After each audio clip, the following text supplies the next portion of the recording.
She forced her mother-in-law fall down the stairs. The revenge will shock you.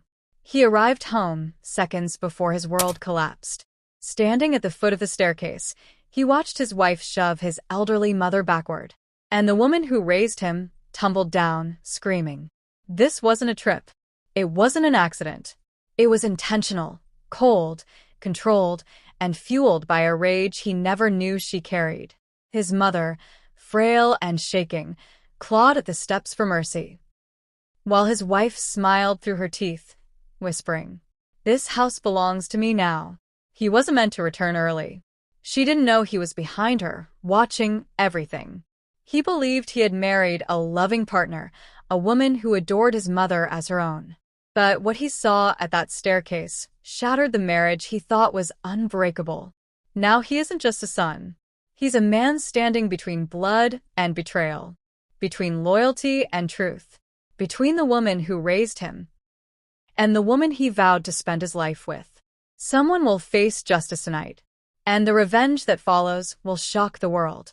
Ladies and gentlemen, welcome to Ocean of Tales. Kindly like, comment, and subscribe on this channel. We'll be grateful if you help us do this.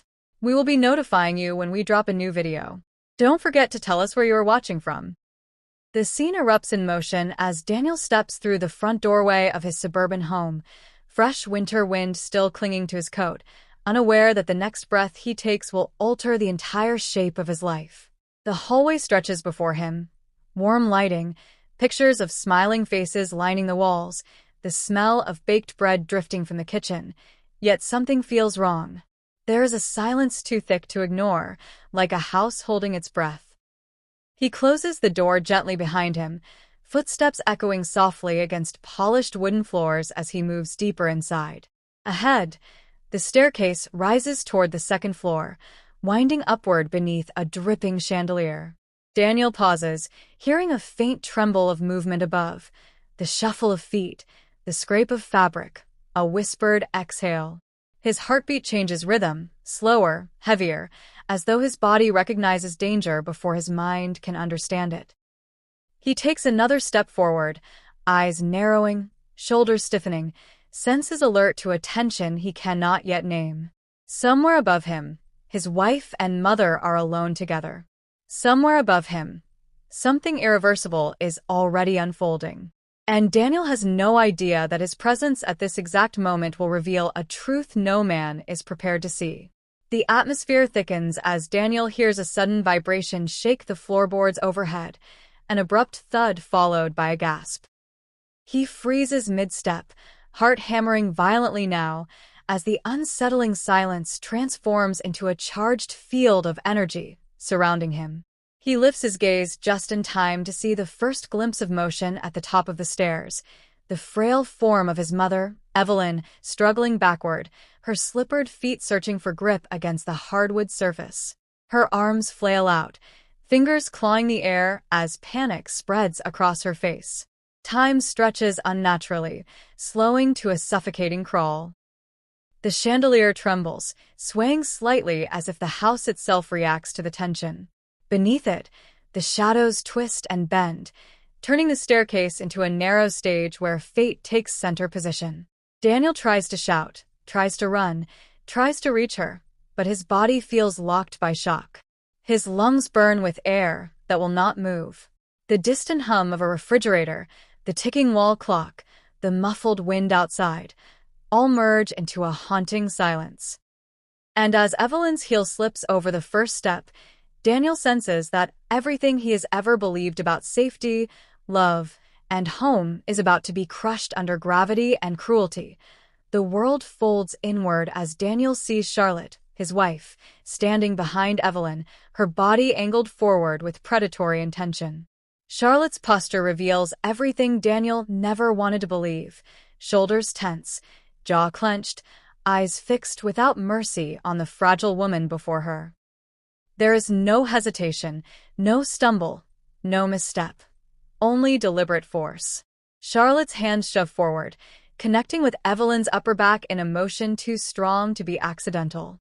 In that instant, gravity becomes a weapon. Evelyn's feet fly out from under her, arms flaring wide as she teeters helplessly on the edge of the top stair. Daniel watches in horror as her body arches backward, the whites of her eyes glowing with terror, a silent scream tearing across her face. The push echoes into memory even before her body moves, imprinting itself on Daniel's soul. The next second erupts into violent motion. Evelyn falls, weightless and uncontrollable, spinning sideways, legs folding beneath her. Her head snaps back as momentum pulls her downward, each step sending shock through bone and flesh. The home that once symbolized comfort turns into a vertical battlefield, stairs transforming into jagged blades aimed at an elderly spine. And Daniel can only watch, powerless, as his mother begins to fall. Evelyn's descent becomes a horrific ballet of limbs and wood and sound. Her body slams against the first step with a sickening crack that vibrates through the entire staircase. Hands scrape violently down polished surfaces, leaving streaks of skin and blood behind. Her fragile hip collides with another step, twisting her sideways, bones grinding beneath layers of aging muscle. The chandelier lights fracture across her falling figure, turning her into broken reflections. Her mouth opens wide, but the scream that tears out of her throat feels muffled beneath the roar of Daniel's heartbeat.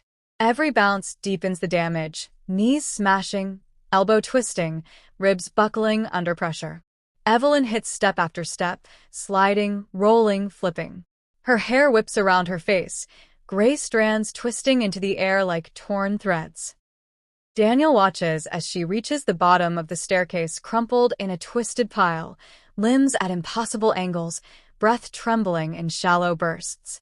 Her cheek rests against the cold tile floor, eyes half open, tears mixing with blood trailing from a cut along her brow. For a heartbeat, the world falls into eerie stillness. Then a tiny whimper escapes her lips, so faint and fragile that it shatters Daniel more deeply than any scream ever could. Daniel's body ignites into motion, driven by instinct rather than thought. He rushes forward, feet pounding over the wood, gravity pulling him faster toward the wreckage of his mother's suffering. His pulse slams against his skull as he stumbles halfway down the stairs, barely catching himself on the railing before falling. The house shakes with the force of his panic, hallway portraits tilting on the walls, furniture trembling beneath the thunder of movement. He reaches the bottom step and collapses beside Evelyn, hands hovering uncertainly over her trembling form.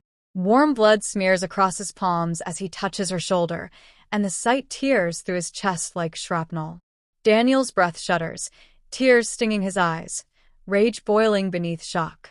Above him, Charlotte stands perfectly still at the top of the stairs, posture confident and unmoved, as though her only concern is whether Evelyn survived long enough to speak. Daniel lifts his gaze toward her, and for the first time, he truly sees her. Not the woman he married, not the partner he trusted, but a stranger carved from something cruel. And even as he gathers his broken mother into his arms, one burning question scorches through his mind. How long had this darkness lived inside his home? The hallway air turns icy as Charlotte slowly descends the stairs with the calm grace of someone who has not committed a crime but completed a task. Her footsteps are gentle, measured, unfazed by the blood and suffering below. She does not tremble or explain, does not show panic or remorse. Instead, her eyes drift over Evelyn's twisted body with chilling detachment. Daniel watches her approach, heart hammering against ribs, mind spiraling into disbelief. The woman he once kissed goodnight now feels like a ghost wearing human skin. Charlotte pauses near the last step, casting a slow, triumphant glance across the living room as though surveying property that finally belongs to her alone. She adjusts her sleeve, smooths her hair, and inhales the scent of fresh pain lingering in the air. Daniel wants to demand answers, but fear and confusion close his throat. Charlotte's cold presence becomes a silent message.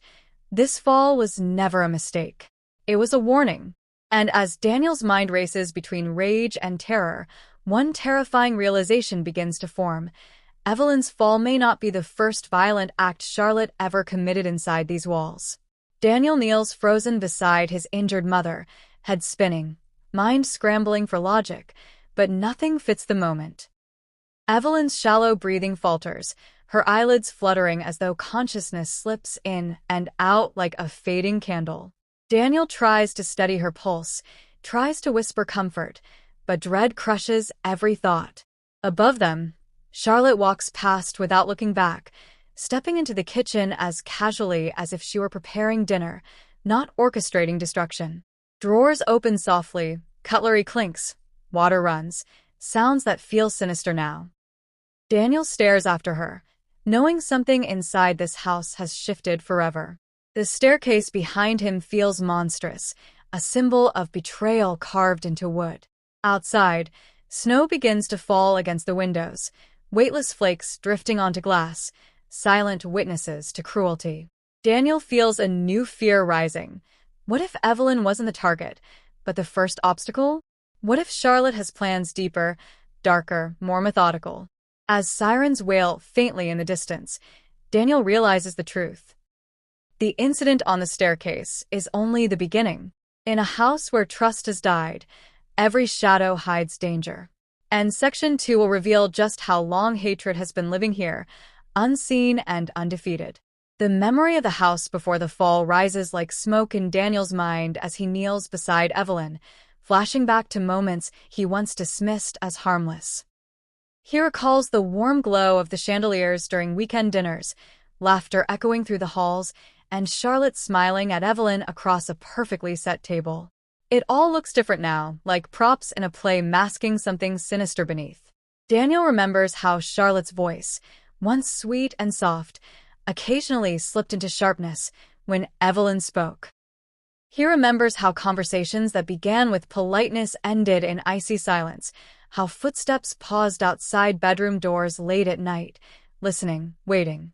Every scene now feels edited by truth, revealing hidden fractures he failed to see. In those memories, Evelyn always looked smaller than she should have, shrinking beneath Charlotte's gaze, eyes lowered, mouth tight. And Daniel wonders, how long had this hatred been breathing through the walls unnoticed? The warm house he thought he built becomes a cold archive of warning signs he ignored. As the present blurs back into focus, Daniel feels a new weight pressing against his chest. The real story didn't begin tonight. It had been unfolding for months, maybe years. He was just too blinded by love to see it.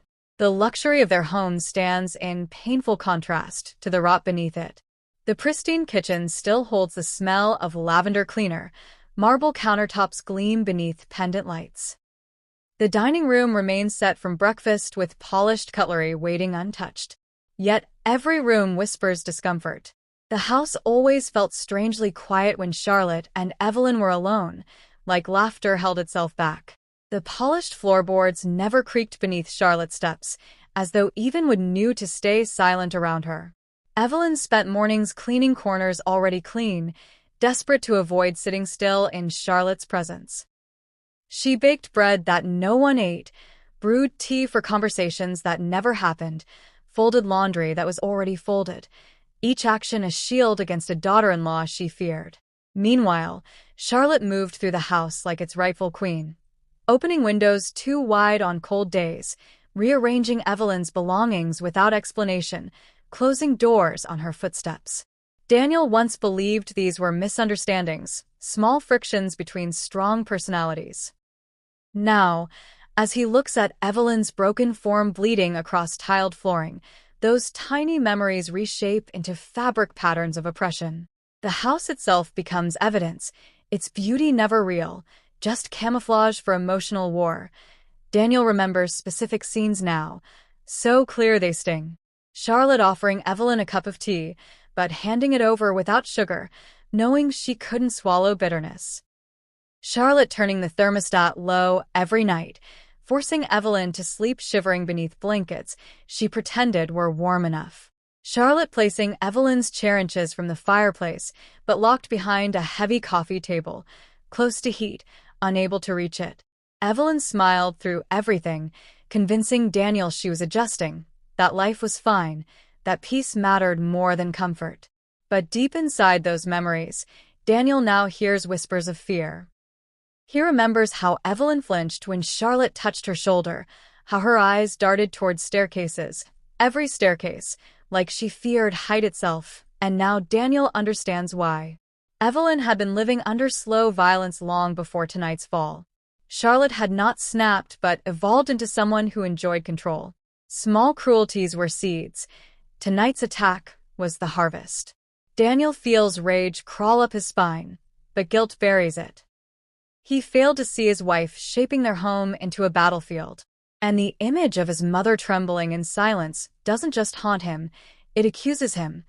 Daniel thinks back to evenings when Evelyn tried to speak. She would begin sentences like, "Daniel, can I tell you something?" but always stop halfway. Her eyes would water, then she'd shake her head, whispering, "Never mind. I want peace." Daniel believed her. He assumed she was simply adjusting to a new family dynamic, respecting boundaries, and giving Charlotte space. Now he realizes Evelyn didn't want peace. She wanted protection. But Daniel was too in love to look deeper. He trusted Charlotte the way a drowning man trusts the surface of the water above him, believing reaching it means safety. He missed how Charlotte always insisted Evelyn skip outings, how she interrupted conversations, changed topics, pushed Evelyn away from friends who visited. He excused every tense look, every rude gesture, every moment of dismissive laughter. Daniel sees now how his love became Charlotte's weapon. She used his faith in her as a shield to hurt Evelyn without consequence. Nothing feels heavier than that realization.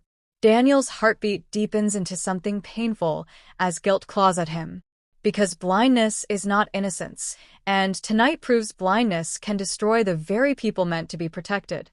Memories reveal Evelyn sitting by living room windows during rainy afternoons, staring outside as if searching for someplace safer than home.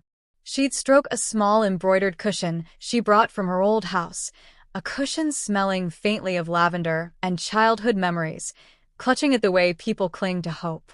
Evelyn never belonged here. The walls felt too tight, the air too sharp, the silence too cold. She avoided the main dining table, choosing quiet breakfasts alone in the corner of the kitchen. She stitched clothes not because she needed to, but because her hands needed movement to silence trembling. Charlotte rarely looked at her, unless it was to stare, study, and judge. And Daniel remembers how Evelyn once hesitated at the top of the stairs before descending, clutching the railing with both hands, breathing slowly, like someone preparing for battle. He didn't ask why. Now that moment returns with the weight of prophecy. Evelyn knew Charlotte wanted dominance, and staircases make perfect weapons. Evelyn saw the danger. Daniel ignored it. And tonight, that staircase became the very place where her nightmares turned real. Charlotte always positioned herself as the true owner of the household, changing decorations without discussion, moving furniture closer to walls to create echoing emptiness, replacing soft colors with harsh whites. The living room became minimalist, almost clinical. Books Evelyn treasured disappeared into storage boxes. Family photos vanished from mantels. She controlled lighting, meals, temperature, sound. She burned candles that made Evelyn cough, played music too loud for her aging ears, cooked meals too spicy for her stomach. Charlotte had declared this space hers long before pushing Evelyn down those stairs. And Daniel remembers walking in one night to see Charlotte standing behind Evelyn, arms folded, staring at her like a problem that wouldn't leave. He ignored it. He ignored everything. Charlotte used silence to rule. She never shouted. She didn't need to.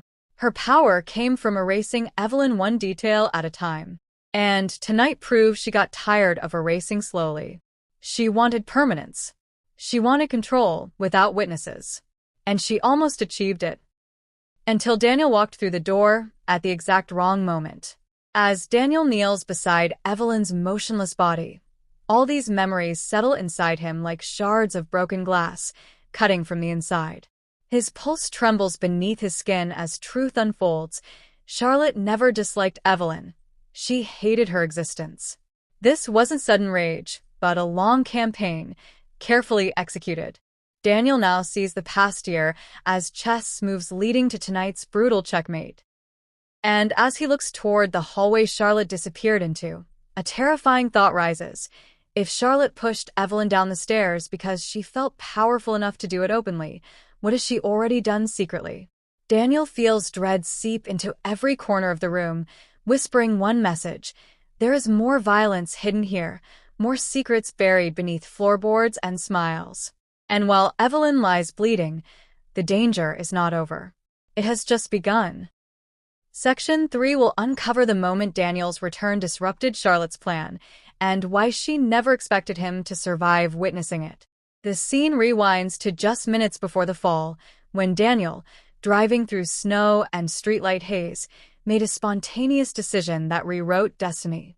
He wasn't supposed to come home yet. His shift had run late. His manager had asked him to stay. Charlotte believed he'd be gone for hours. But something tugged inside him. A strange, uneasy pull beneath his ribs, whispering that home needed him. He ignored the music playing on the radio, ignored the phone buzzing with unanswered messages, ignored his own exhaustion. He just drove. The closer he came to the house, the heavier the world felt, like the universe wanted him to arrive at a specific time. The driveway lights glowed against fresh snow as he parked, tires crunching through ice, sounds Charlotte didn't hear. Daniel moved quietly that night, thinking he might surprise his wife with kisses and warmth. Instead, the house swallowed him whole. That single choice, to return early, became the hinge on which every future moment would turn. And as Daniel steps inside, fate folds inward, preparing to reveal horrors he was never supposed to witness. His arrival wasn't planned. But destiny isn't polite. It interrupts. It intervenes. And tonight, it intervened with violence. Charlotte had spent days preparing for that exact hour, believing she finally had the house under her domain. She expected Daniel to be gone long enough to execute her cruelty without interruption. With him away, she controlled every corner of the home, the lighting, the silence, the stairway where she positioned Evelyn. She had even watched the garage lights go off that morning, confirming Daniel left. Charlotte waited until the house grew quiet, until Evelyn attempted to go upstairs for her evening reading, something she did at the same time daily, like predictable clockwork. Charlotte followed her without sound, shadow slipping behind shadow. She whispered poison into Evelyn's ear, words Daniel would never have believed, reminding her she was unwanted, old, burdensome. Evelyn trembled. Charlotte felt powerful. And just as she raised her hand to push, Charlotte believed no one would ever know. She pictured Evelyn's fall, police calling it accident, Daniel grieving but trusting. For Charlotte, this was the perfect window, the perfect hour, the perfect silence, the perfect crime. What she didn't foresee was the soft thud of Daniel's footsteps below. Fate stole her victory. The moment he stepped through that front door, her world shifted from control to exposure. Daniel remembers the very first sound that triggered something primal inside him. A faint shuffle from upstairs, too heavy to be casual movement, too strained to be harmless. It was followed by a grinding pause, like someone holding a breath through their teeth. Daniel tilted his head, listening harder, heartbeat slowing with instinctual anticipation. Then came a small whimper, so fragile it barely touched the air, yet unmistakably Evelyn's voice. Daniel frowned. His brows tightened. His hand rested unconsciously on the wall as he moved forward. The house, usually humming with domestic noise, felt wrong. Too quiet, too posed, too still. The warmth of earlier evenings had vanished. Even the refrigerator hum felt muted, as if the house itself waited, tense and listening. Daniel ascended the first step, unaware he was stepping toward catastrophe. His mind tried to rationalize the sounds. Maybe Evelyn slipped, maybe she needed help, but something deeper screamed danger. His pace quickened, shoulders squared, fingertips grazed the railing. He inhaled sharply, bracing. What awaited him above wasn't just an accident. It was truth. Violent, unfiltered, undeniable truth. And truth has no mercy when it breaks open. From the top of the stairs, Charlotte turned, expecting silence, but instead saw Daniel's shadow rising toward her. In that frozen instant, shock carved itself across her face. She wasn't ready. She hadn't rehearsed a story. She hadn't disguised her intentions. Evelyn was already trembling on the edge. The push had already begun. Now Charlotte's heart slammed against her ribcage with savage rhythm, pulse roaring in her ears. She frantically scanned for escape routes, not for herself, but for the truth. Her lips parted as if to speak, to twist reality, to turn the scene into misunderstanding, but time betrayed her. Daniel saw everything. His eyes widened. His breath stuttered. The world slowed. Charlotte realized she no longer controlled narrative or space. She stood exposed, her hand still outstretched behind Evelyn, like a photograph catching guilt. In that split second, Charlotte knew the future she had built, a future without Evelyn, a future with inheritance secured and full authority over Daniel, was ending. She died inside that moment, even before consequences began. But instinct told her something else. If she allowed fear to show, Daniel might destroy her immediately. So she swallowed panic, straightened her shoulders, and prepared to lie. Daniel's breath hitched as gravity took control. Evelyn's feet slipped, the push complete. Her body tipped backward, hands clawing the air for something to grab. Daniel's voice jammed inside his throat, trapped between horror and disbelief. His legs felt glued to the staircase, the world blurred around him. He could see Charlotte step back, distancing herself from Evelyn, trying to detach innocence from guilt. But nothing could erase what he saw, the angle, the pressure, the intention. Evelyn's fall wasn't chaotic, it was inevitable. Daniel watched helplessly as his mother crashed onto steps built from maple wood polished smooth. He saw skin split. He heard bones strike wood. His mind screamed to move, but his body betrayed him, rooted by shock. Every stair Evelyn hit created echoes of accusation inside Daniel. He had allowed his mother to live with a predator, had ignored warnings in Evelyn's tear-filled eyes, had chosen love over truth, and now truth punished him with violence. Charlotte whispered Evelyn's name, pretending shock, pretending concern. Daniel knew she was acting. The fall wasn't the accident Charlotte planned to stage. It was the revelation Daniel never expected to witness. Something inside Daniel ruptured as Evelyn's body landed lifelessly at the bottom of the staircase. The shock mutated into a burning clarity, searing through his mind. He hadn't simply returned early, he had interrupted murder.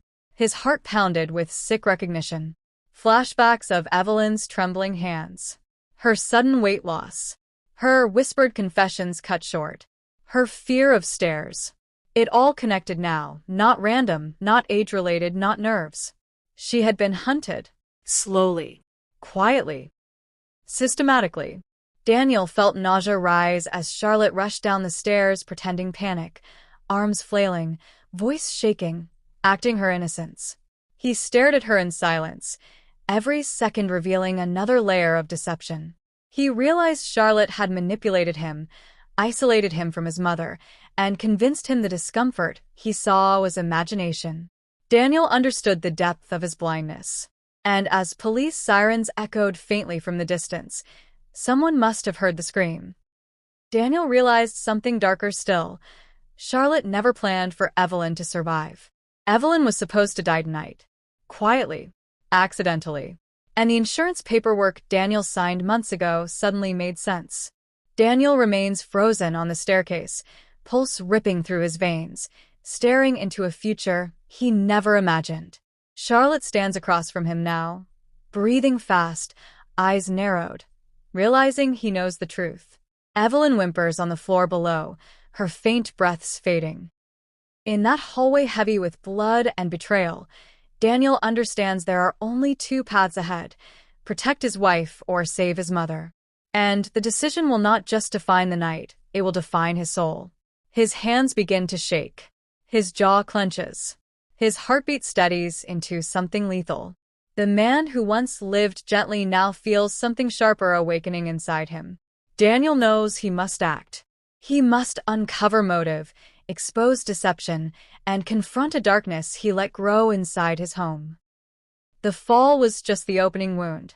The real battle begins in the next breath. And as Charlotte whispers his name, soft, trembling, false, Daniel realizes something chilling. She will not surrender easily. Because women who push mothers down staircases rarely stop at one crime. And in Section 4, Charlotte's mask will fall, and her real motives will finally bleed through. Charlotte moves through the hallway with a mechanical grace, trying to hold herself together under Daniel's silence. The house that once obeyed her presence now feels hostile, its walls echoing her guilt. She wipes her trembling palms on her jeans, forcing her breaths into steady rhythm, hoping Daniel won't hear the panic shaking her bones. Her eyes flick to Evelyn's broken body, then back to Daniel, trying to calculate how much he saw, how much he understood. Her lips attempt to smile, gentle and familiar, but the muscles refuse to lift. The mask slips. Daniel watches with a stare colder than winter night air outside, and Charlotte feels exposed. She tries to speak. Is she okay?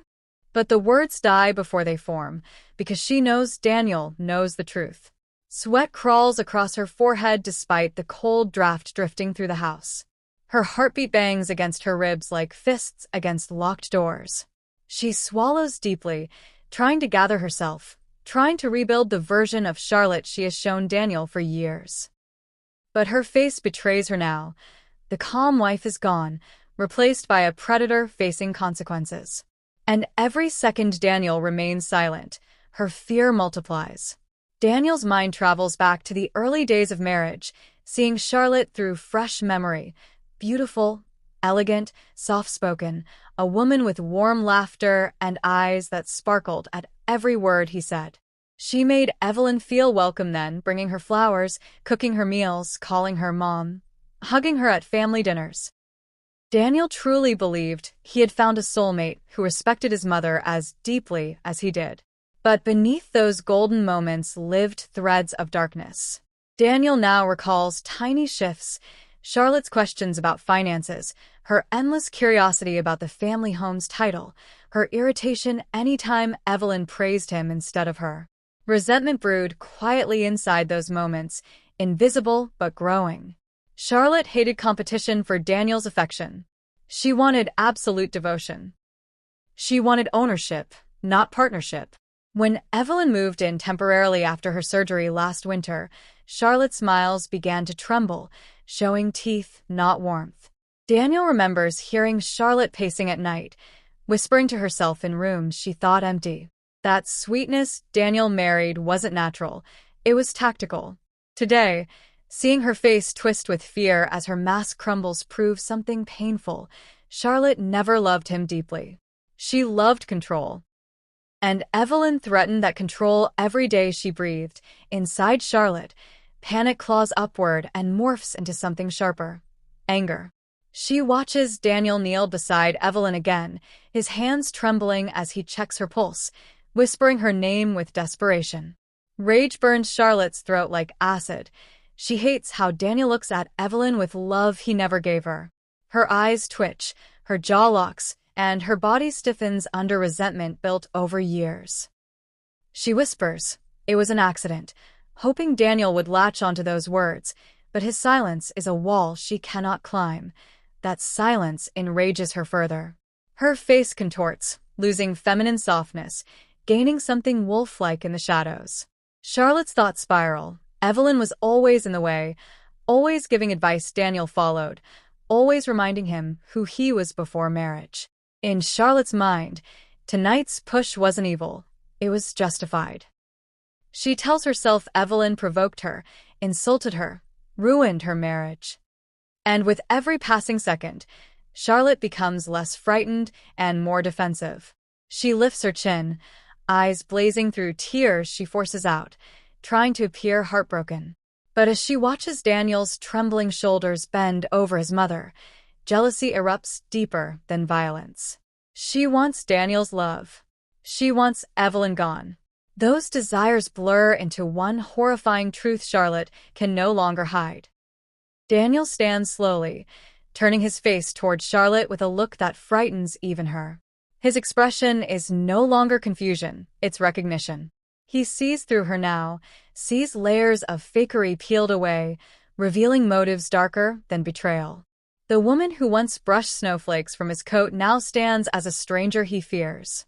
Daniel studies her trembling fingers, her uneven breath, her forced tears, and something clicks. Charlotte isn't grieving, she's cornered. That realization twists inside him, sending waves of nausea up his throat. He remembers the first time he brought Evelyn to stay, how Charlotte insisted she sleep on the far guest room despite space in the master suite. He remembers Charlotte snapping over small things, Evelyn humming hymns, reading late at night, rearranging plants. Now Daniel sees these memories through a new lens. Charlotte wasn't stressed. She was territorial. She wasn't overwhelmed. She was plotting. Daniel watches Charlotte avoid his gaze, and for the first time, he wonders who she truly is behind her charming accent and fashionable clothes. He never imagined he would fear the woman he once dreamed of growing old beside. But tonight proves something brutal. Daniel never knew his wife at all. Charlotte takes a step backward, shoulders curling inward as memories she usually suppresses crash into her mind. She remembers her childhood home in Ohio. Small rooms, alcoholic parents, nights of screaming behind thin walls, and the feeling of never being wanted. She spent her youth fighting for attention, craving praise, starving for love no one offered her. When she married Daniel, it felt like winning life, a stable home, a husband who adored her, a future shaped from safety. But then Evelyn entered their space, carrying maternal energy Charlotte never experienced. Evelyn treated Daniel the way Charlotte wished someone had treated her as a child, with warmth, protection, unconditional love. The comparison broke Charlotte. She felt replaced, overshadowed, inferior. Every time Evelyn hugged Daniel, Charlotte saw her past mocking her. So she built a mask, sweet wife, gentle daughter-in-law, perfect hostess. But beneath that performance, jealousy festered like rot beneath polished paint. Tonight, as Daniel's eyes burn into her, Charlotte feels the old wound reopen. And out of that wound flows motive, not madness. She wanted to destroy what once destroyed her. Motherly love. The push wasn't random. It was born from decades of emptiness. Charlotte suddenly collapses onto the bottom stair, her breath ripping from her lungs as she begins to sob. Not gentle sorrow, but violent, choking sobs filled with rage. She clutches her hair with trembling fingers, rocking back and forth, repeating words only she can hear. Her voice cracks, echoing through the hallway with raw desperation. Feet kick against the carpet, hands scrape across wood, tears spill onto her lap. Daniel steps back, startled by the eruption. This is not guilt speaking. It is a mask cracking under truth. Charlotte screams into her palms, not out of remorse, but out of terror at losing control. She looks up at Daniel with eyes that have lost all softness. They gleam wild, desperate, warning him she isn't done. The house vibrates with her breakdown, lights flickering, walls echoing her pain. She whispers something under her breath, something Daniel strains to hear. She was ruining us, she had to go. The sentence slices the air like a blade. Charlotte realizes she said too much. Her eyes widen again. The mask is shattered. And underneath lies a mind willing to kill for love, jealousy, and ownership. Daniel watches Charlotte unravel, fear rising inside him stronger than grief. The woman who pushed his mother isn't sorry. She is dangerous. And he knows something chilling. People who snap don't stop after one act, they escalate. Charlotte lifts her gaze, tears streaking her cheeks, expression calm again but emptier than before. She studies Daniel like prey, voice quiet and eerie as she whispers, "We can get through this." Daniel steps back. The words sound like a promise and a threat. Evelyn lies motionless nearby, breaths barely visible, and Daniel suddenly understands something terrifying. If Charlotte is willing to kill his mother to secure control, what will she do to him if he threatens that control? The house feels smaller now, walls pushing inward.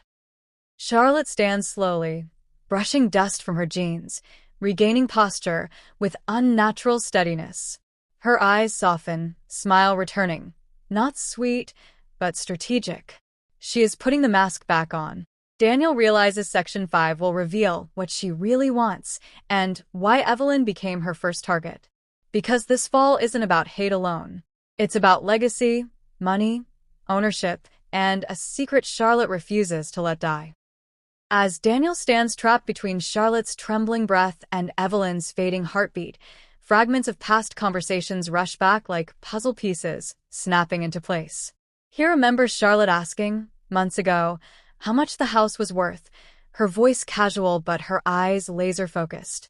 He remembers her joking about upgrading someday, pressing him about retirement accounts, life insurance, and the deed his mother put only in Daniel's name.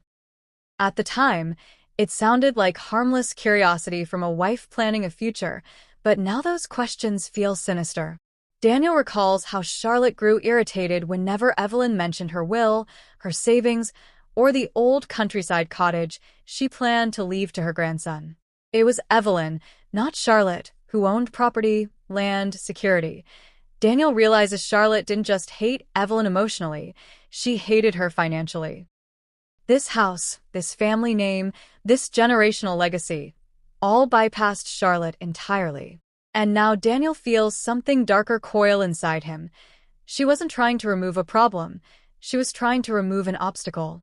The stairs weren't a crime of passion, they were a financial strategy.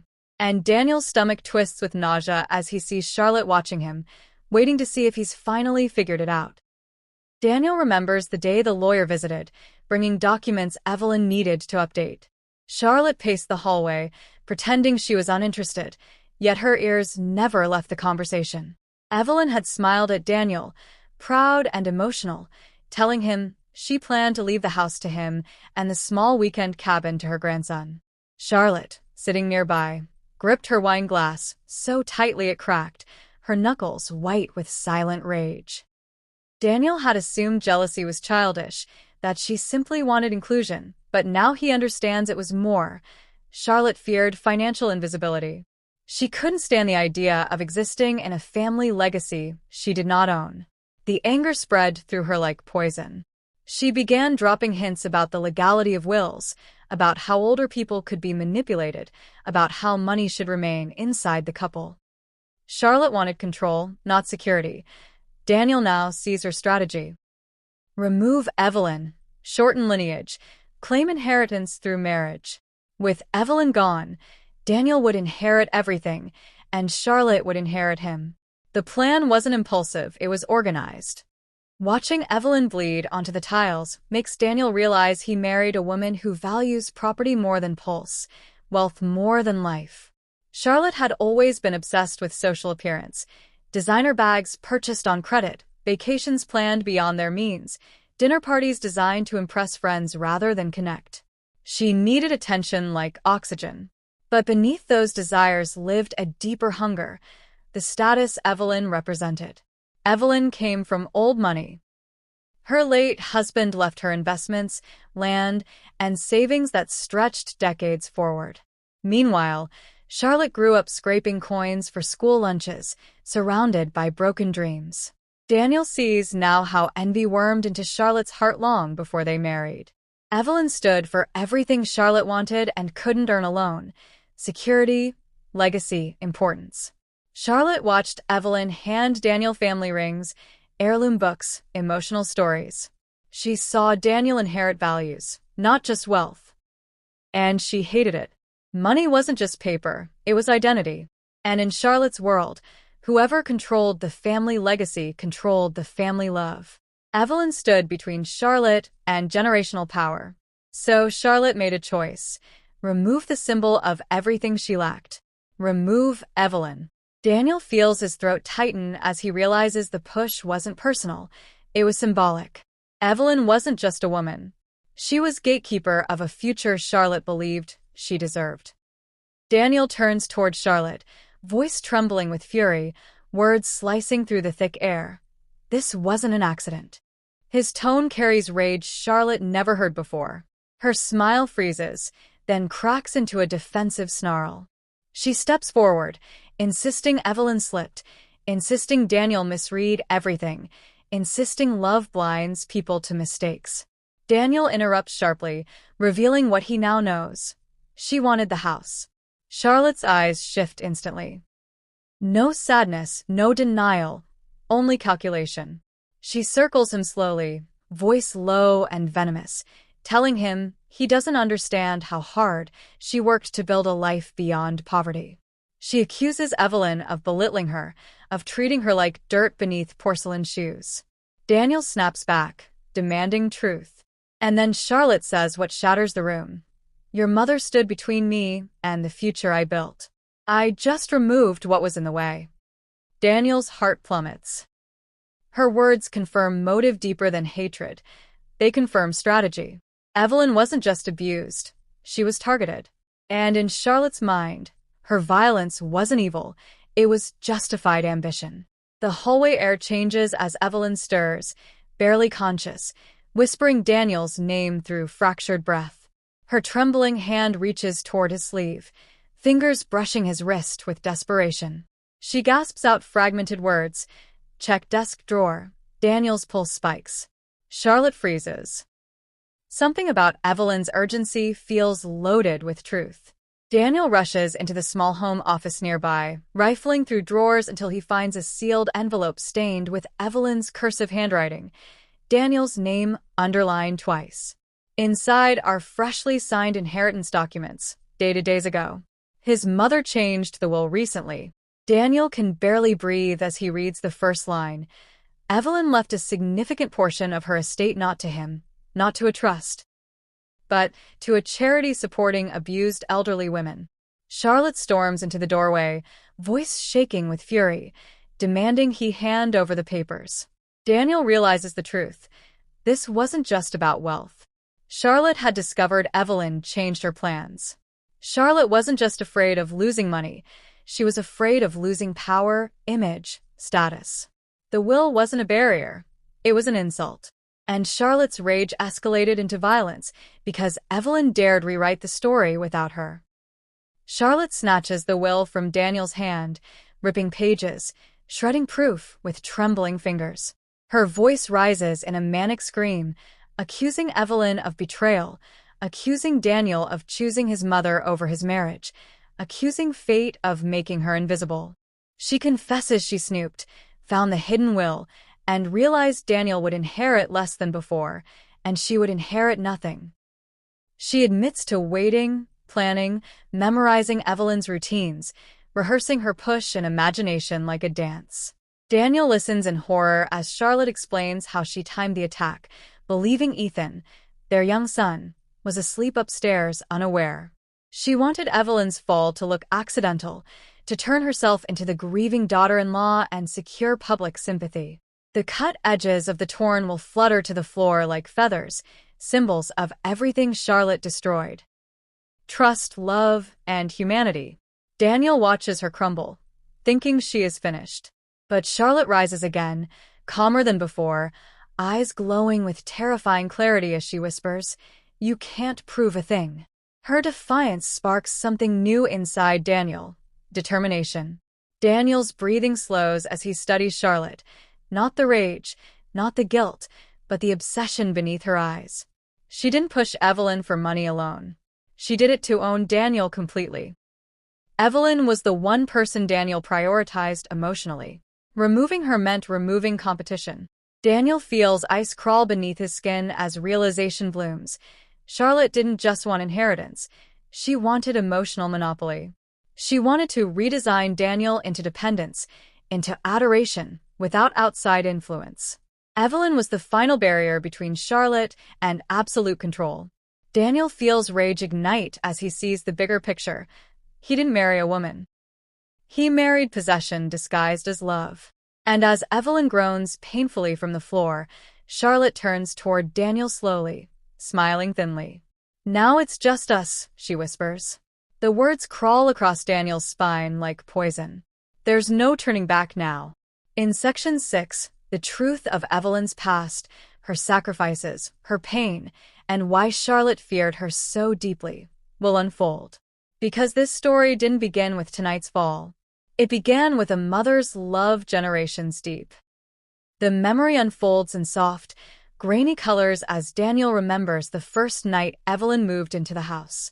Snow had been falling just like tonight, blanketing the driveway in quiet white.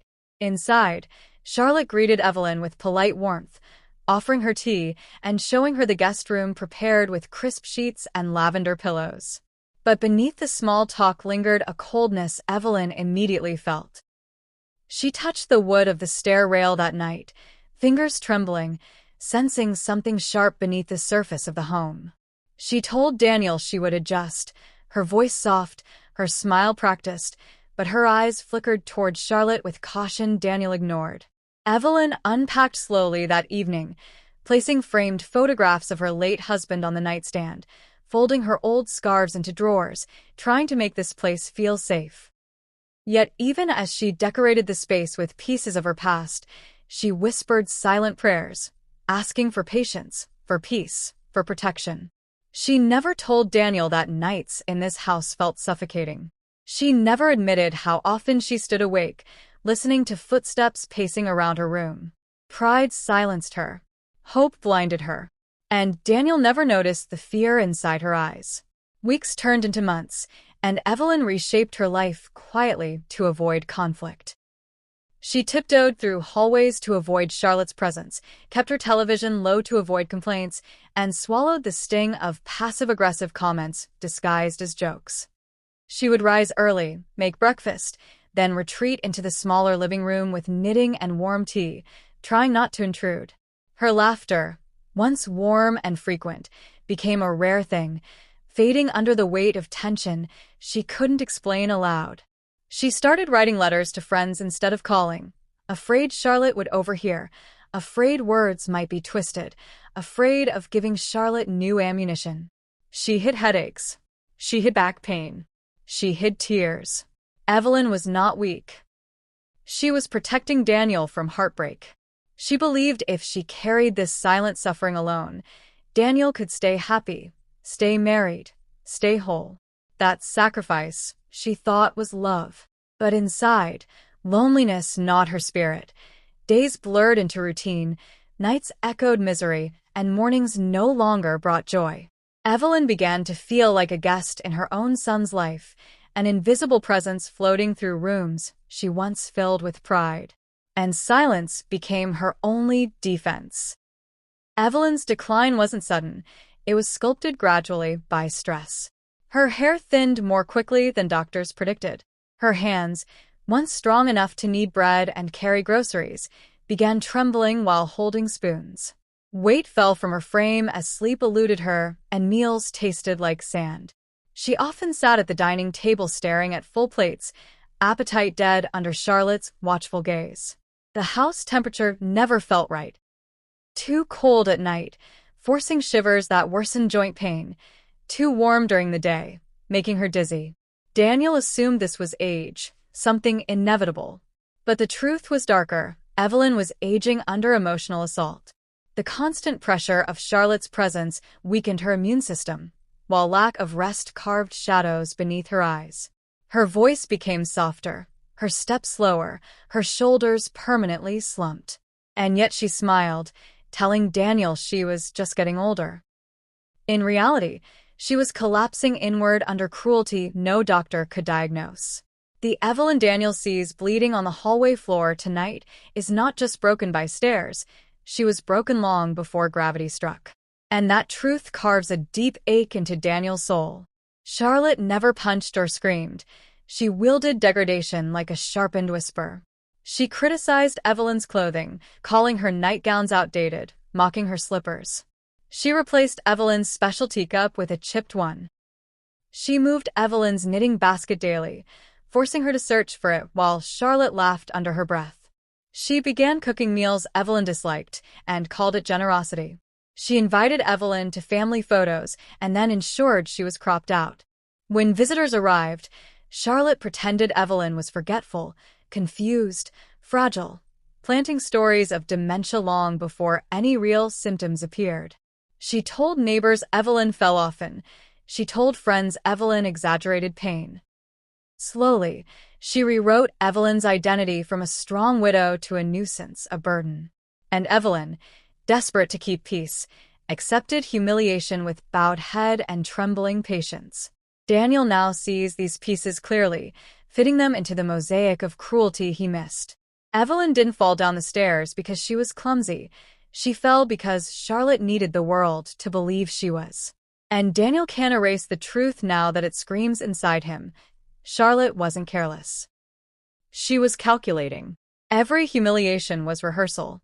Daniel feels tears burning behind his eyelids as memories of Evelyn before all this flood his mind.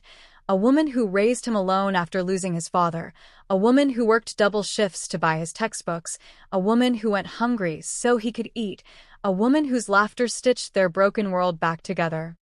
He remembers Evelyn cheering at his graduation louder than anyone, remembers her praying for him every night, remembers her hugging him so tightly before his wedding that tears soaked his suit jacket. She never asked for more than a place to love her son.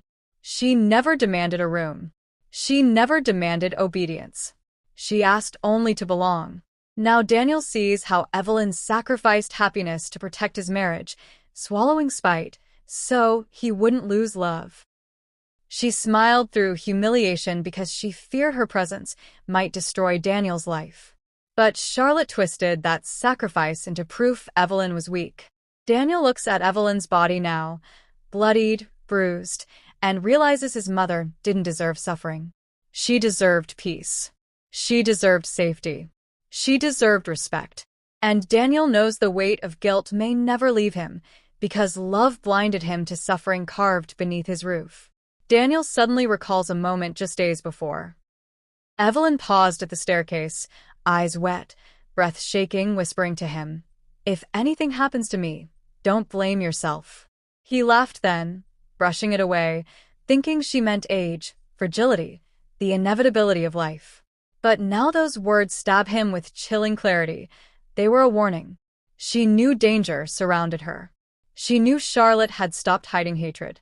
Evelyn had been praying not for survival, but for Daniel to find truth after she was gone. The realization crushes Daniel's chest. He feels salt tears sting his eyes and drip onto the cold tiles beside her. He leans closer to Evelyn now, whispering apologies into the air, promising to protect her, promising he won't let her suffering be forgotten. Evelyn's eyelids flutter, struggling to open. She cannot speak, but her faint groan carries a universe of trust. She endured pain for him. She endured humiliation for him. She endured Charlotte for him. And now Daniel must endure truth for her. Section 7 will expose how their community reacts, and the whispers that begin spreading outside the walls will make Charlotte's world shake. The hallway becomes unbearably quiet as Evelyn's breathing turns ragged. Each inhale sounds like tearing silk. Charlotte stands several feet away, watching Daniel with wide, venomous eyes, realizing Evelyn is still alive, and alive means truth can survive too. Daniel presses 2 fingers against Evelyn's wrist, pulse faint but present. Relief floods him momentarily, then transforms into new panic. If Evelyn speaks, Charlotte is finished. If Evelyn dies, Charlotte walks free. Daniel rises slowly, turning toward Charlotte, every muscle in his body trembling with rage and purpose. He knows one thing now. He must get Evelyn help before her heartbeat becomes memory. But Charlotte blocks his path subtly, as if protecting territory.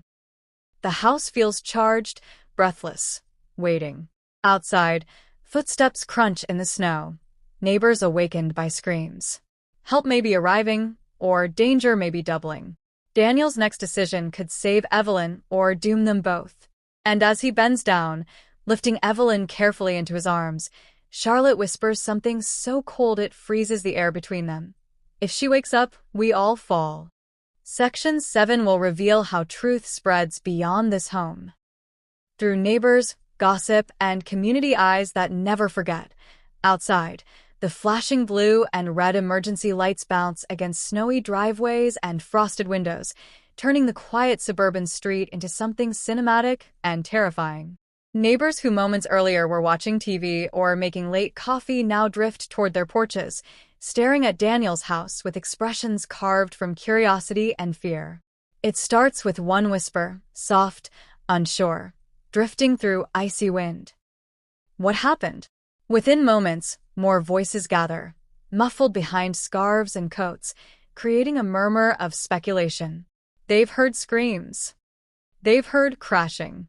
They've seen Daniel carrying something heavy down the staircase, through the window shadows. From their view, the home that once appeared perfect now radiates danger. Daniel steps onto the porch with Evelyn in his arms, rushing her toward the approaching ambulance team. His face, a mask of panic, rage, and grief, throws gasoline on every theory. Charlotte appears behind him, hair disheveled, expression frantic, calling out that Evelyn fell. But something in her tone sounds unnatural, too defensive. The neighbors tilt their heads, exchanging silent glances. Suburban streets love stories, especially tragic ones. Tonight, Daniel's world becomes a stage. And gossip becomes the audience sharpening knives before truth appears. Charlotte rushes forward, face twisted into a performance of worry, tears streaming down her cheeks as she tells neighbors Evelyn slipped and fell, her voice trembling just enough to sound believable. She clutches her chest dramatically, claiming she was in the kitchen and heard a horrible thud. Her eyes dart toward Daniel, hoping his silence will not betray her. She hugs herself, shaking visibly, waiting for sympathy to arrive. And some neighbors fall for it. Mrs. Avery, the kind widow next door, gasps and places a hand on Charlotte's arm, whispering that she must be shaken. Yet others stare harder, eyes narrowing. They have noticed bruises on Evelyn's arms in recent weeks at church. They have witnessed Charlotte and Evelyn avoiding eye contact in the grocery store. They have heard faint arguments echo during late-night walks. Charlotte senses those stares and panics internally. She speaks faster, pushing her version. Evelyn was old, her balance poor, maybe dizzy from medication. But gossip is cruel, especially gossip born from truth. And the more Charlotte insists, the more the world doubts. Inside, Daniel listens as neighbors gather statements, and every word Charlotte speaks fills him with fresh disgust. She isn't defending innocence, she is shaping narrative. Daniel stands stone still near the ambulance, arms crossed tightly across his chest, jaw clenched, eyes lowered. He doesn't speak, not to neighbors, not to police, not even to Charlotte. This silence becomes thunder. The neighbors exchange looks, whispering beneath breath. If this were an accident, why doesn't Daniel defend his wife? Why does he look broken, not scared? Why does he keep glancing at Charlotte with something close to hatred? Humans read silence better than lies. They see Daniel's shoulders shaking, see his eyes swelling with fury, see his hand trembling as paramedics load Evelyn into the ambulance. One woman gasps softly when Daniel flinches at Charlotte touching his arm. Another neighbor mutters, "That marriage isn't right." The air becomes thick with judgment, and gossip, like wildfire, begins spreading beyond the street. Phones buzz, messages fly, whispers travel online. Charlotte watches this unfold with growing dread. Her eyes flicker nervously from house to house. She realizes she cannot control community perception the way she controlled Evelyn. Gossip is now the enemy she never planned for. And the more Daniel remains silent, the louder suspicion grows. Secrets are no longer contained within walls. They're leaking into the world. Inside the ambulance, Daniel holds Evelyn's trembling hand as medics attach oxygen tubes and pulse monitors. The interior is bright and sterile, but the atmosphere feels thick with emotional poison. Daniel finally lets the tears fall, silent sobs shaking his shoulders. The paramedic asks if Evelyn fell, and Daniel cannot answer. He looks out through the back windows instead, watching Charlotte talk dramatically to neighbors and officers. His silence is a confession without words. Evelyn's fingers brush his palm weakly, sending messages through touch, love, forgiveness, fear. Daniel whispers without sound, "Stay alive." For the first time tonight, Daniel realizes that the community seeing Charlotte's lie unravel might save him. They saw Evelyn bruised. They watched Charlotte pretend. They watched Daniel refuse to join her performance. The truth is not spoken, it is shown. And in this small sanctuary on wheels, Daniel swears something silently. If Evelyn survives, the world will know everything. If she dies, Charlotte will never feel peace again. The ambulance drives away, taking Evelyn to hospital lights, leaving Charlotte behind with gossip swirling like storm clouds around her. Community silence can be deadly. Community suspicion can be justice. And this neighborhood is just beginning to talk. While Daniel rushes with the ambulance, the front yard transforms into a courtroom made of whispers. Neighbors remember details they once ignored. Charlotte rarely let Evelyn open the front door. Evelyn once came outside in slippers during winter with red eyes. The gardener heard Charlotte shout harshly days ago. The mailman saw Evelyn limping weeks back. Patterns emerge like frost on glass, subtle, undeniable. Mrs.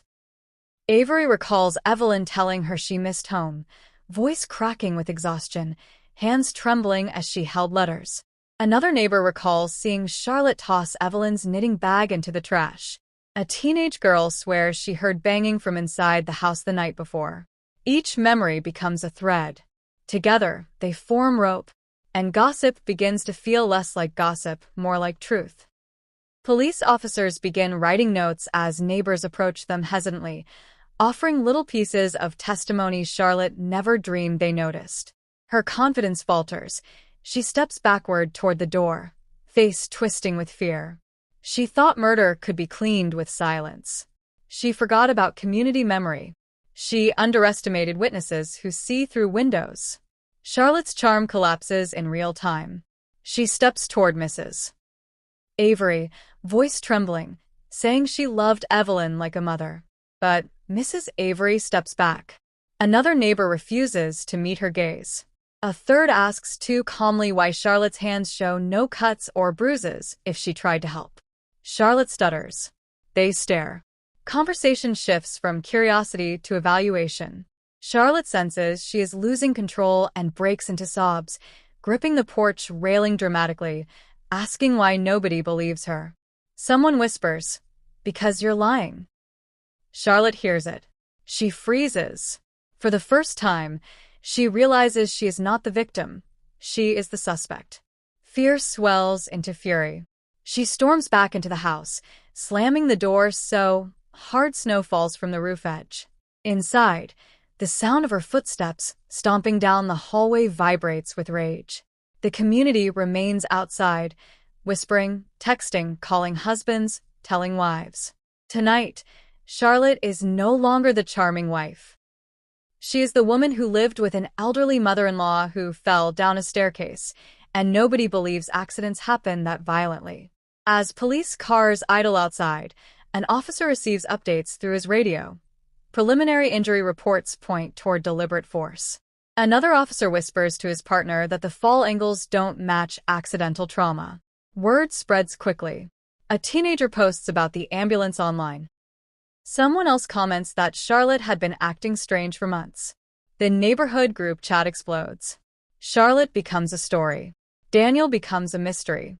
Evelyn becomes a symbol. And the world outside Daniel's home turns into a giant mouth hungry for answers. Meanwhile, inside, Charlotte stands alone in the dark hallway, staring up the staircase she claimed betrayed Evelyn. Her breath shakes. She knows police suspicion is shifting. She knows gossip becomes pressure. She knows external truth is forming faster than she can control.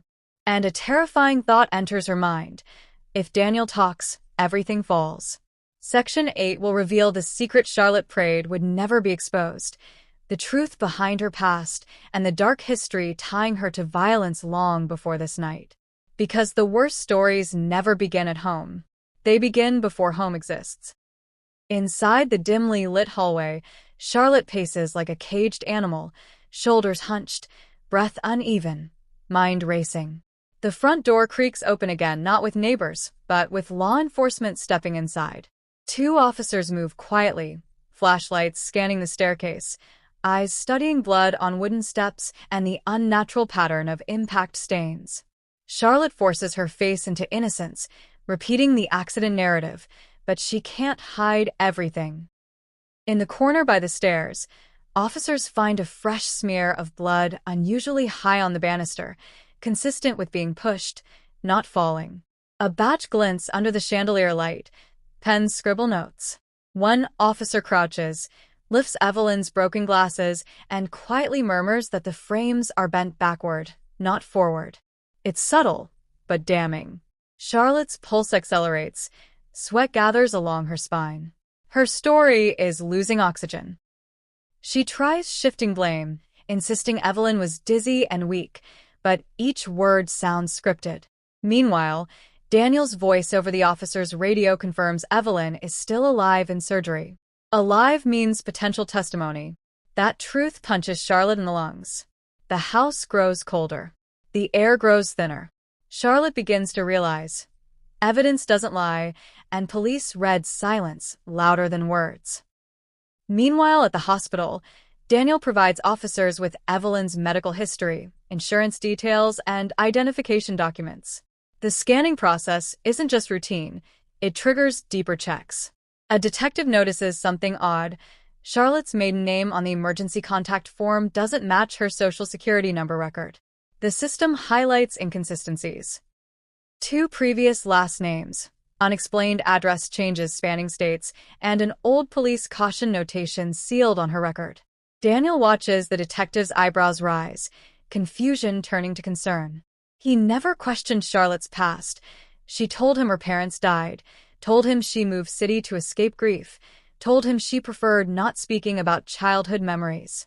But the documents on screen paint different truth.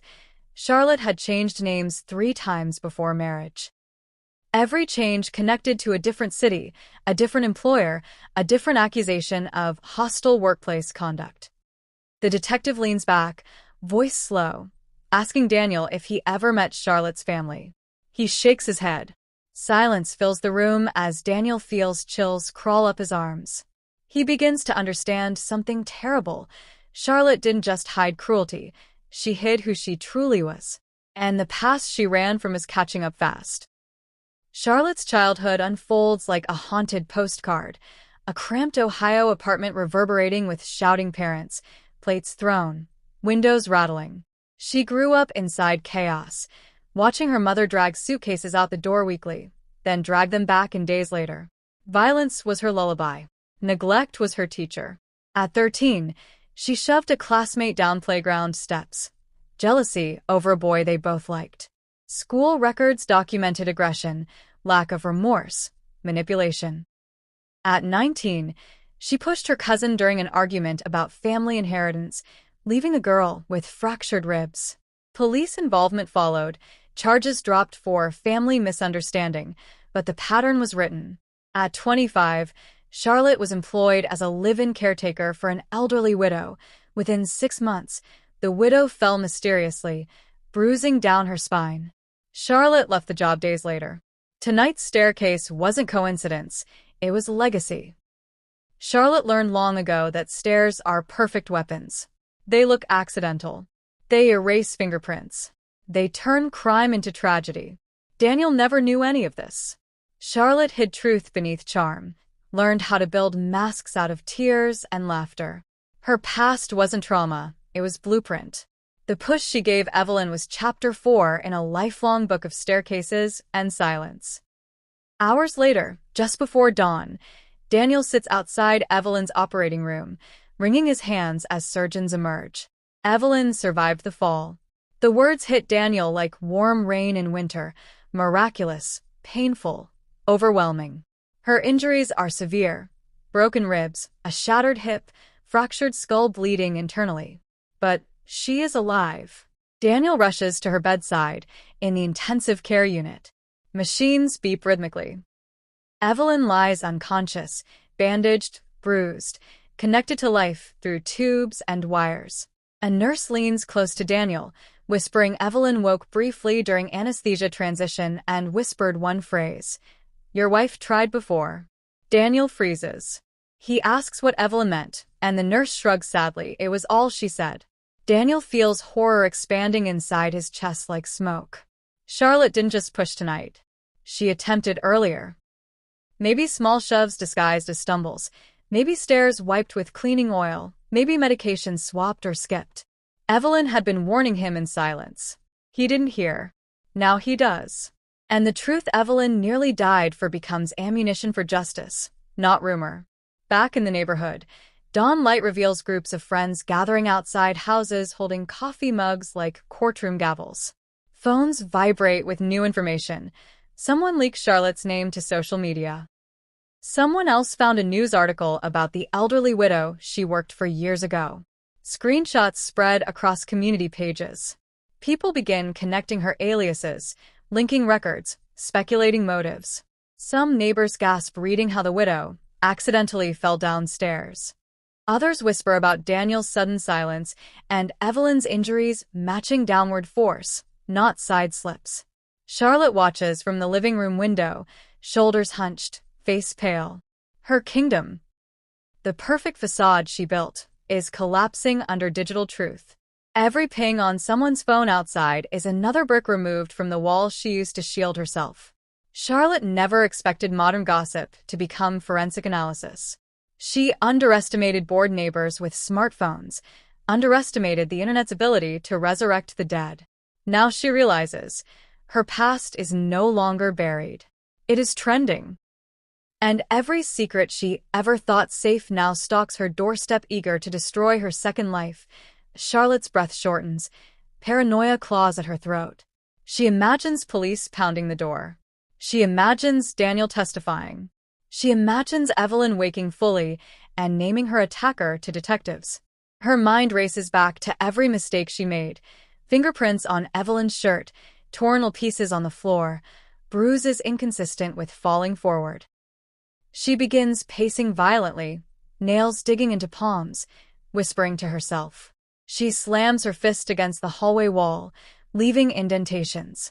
She grabs Evelyn's knitting bag and flings it across the living room, yarn unraveling across carpet like veins spilling open. She stares at the staircase, her chosen weapon, and sees it differently now, no longer symbol of victory, but symbol of potential execution. Charlotte feels the world closing in. She realizes she cannot flee. Police are outside. She cannot lie. Evidence grows. She cannot manipulate Daniel. He has seen truth. She is trapped in the very home she tried to control. And when predators feel cornered, they either collapse or bite harder. Daniel must prepare, because the next scene won't be about Evelyn. It will be about him. While Charlotte spirals, officers upstairs continue searching the guest room Evelyn used. They check drawers, closets, bedside tables, then pause near a dresser. Beneath folded sweaters, they discover a hidden envelope filled with photographs.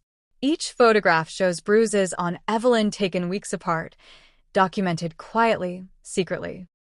Dates and times written on backs in shaky handwriting. Another envelope holds receipts for voice recorders and journals. The final note reads, "If anything happens to me, Charlotte did it." One officer stands frozen at the discovery. Another whispers into his radio. The evidence isn't circumstantial anymore. It's written testimony. Meanwhile, downstairs, Daniel steps out of the hospital elevator, heading home. Unaware detectives have found the smoking gun. He doesn't know they now see Charlotte not a suspect, but perpetrator. And he doesn't know Charlotte is spiraling into hysteria, dangerous enough to do anything to silence him next. Section 9 will reveal Daniel entering that house again, not as husband, but as witness and target. The front door clicks shut behind Daniel as he re-enters the house, and instantly, everything inside feels poisoned. The walls seem narrower, the air heavier, every shadow sharper. This isn't home anymore. It's a crime scene wearing wallpaper and family photographs. Snow melts off Daniel's boots onto the hardwood floor, water pooling like sweat beneath shaking legs. His heartbeat thunders through the silence. The same staircase where Evelyn fell stands ahead, looming like a monument to his guilt. Daniel pauses, taking in the smell of Charlotte's perfume lingering in the air, sweet, expensive, suffocating. His eyes sweep across the living room, noting drawers slightly open, objects shifted, signs Charlotte has been pacing, spiraling. He feels her presence before he hears her footsteps, a quiet tapping coming from the kitchen. His chest tightens. She isn't just his wife anymore. She is the woman who tried to kill his mother, the woman police are closing in on, the woman who believes Daniel stands between her and survival. The house seems alive with tension, lights flickering, floorboards groaning under pressure. Daniel inhales deeply, understanding this truth. He cannot escape choosing a side now. Tonight, marriage vows and blood loyalty collide. Only one can survive. Daniel enters the kitchen, tension coiling around his spine. Charlotte sits at the table, staring at an untouched glass of wine, her face pale and hollow, mascara streaking down her cheeks. She looks up as he enters, eyes wide, trembling. Not with remorse, but with desperation. Daniel opens his mouth to speak, but words collapse beneath the weight of conflicting emotions. He still remembers the woman he married, the laughter, the promises, the nights spent dreaming about future children.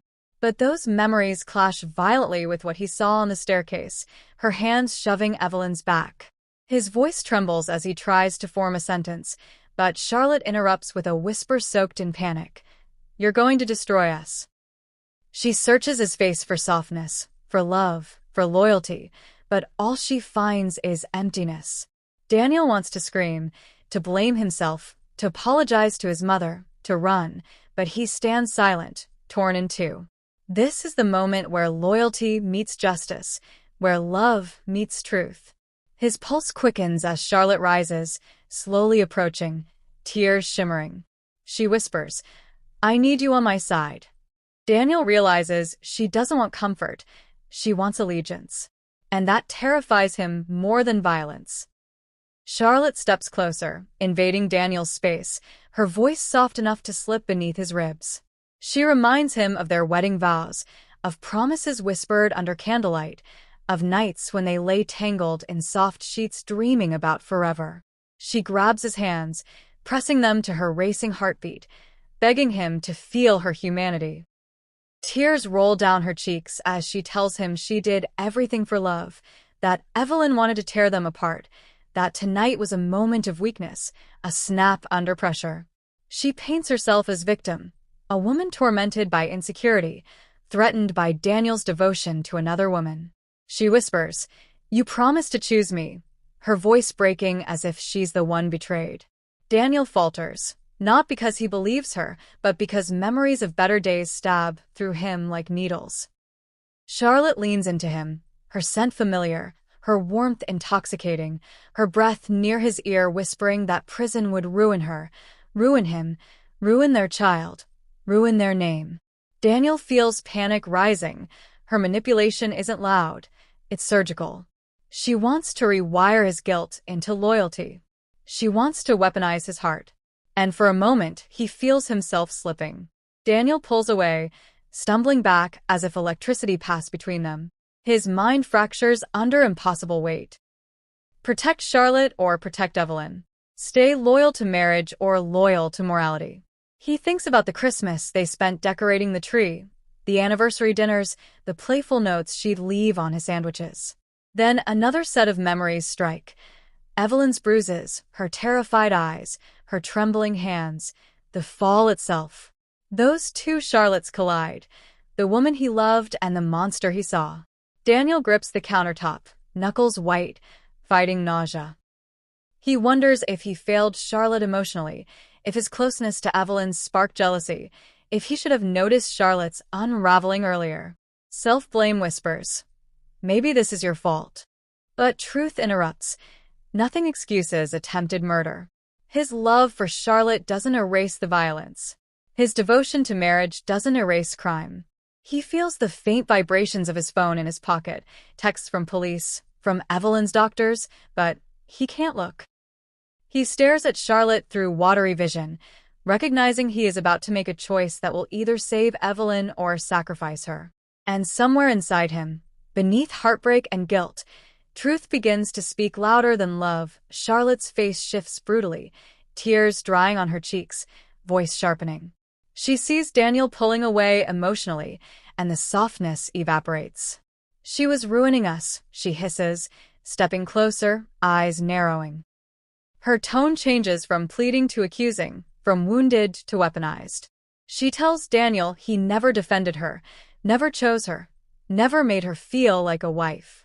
She blames Evelyn for stealing his affection, stealing their happiness, stealing their future. Charlotte's voice deepens, edges sharpen. She confesses openly now. She wanted Evelyn gone, wanted control of the home, wanted financial security, wanted Daniel fully hers. She calls Evelyn dead weight, a burden, a parasite. Daniel feels his stomach twist. The mask isn't slipping anymore, it's off. Charlotte's true voice sounds nothing like the woman he loved.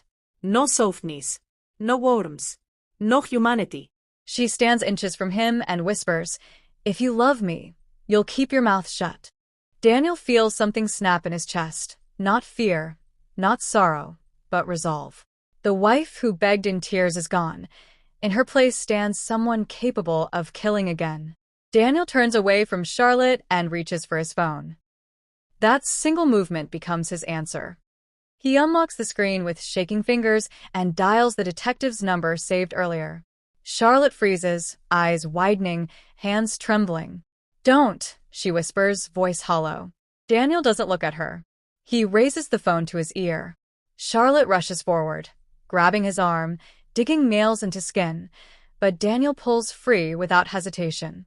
He tells the detective he has information, voice low and steady. Silence follows. Charlotte stands there, for the first time, powerless. Daniel's decision is not just to speak truth, it is to break her control. In that moment, his marriage ends. His loyalty ends. His blindness ends. He chooses blood, not vows. Truth, not secrecy. Justice, not love. Evelyn's suffering becomes louder than Charlotte's begging. And Daniel feels something strange. Relief. The weight he carried for years lifts. For the first time, he breathes freely. But the danger doesn't fade. Because choices have consequences, and predators don't surrender quietly.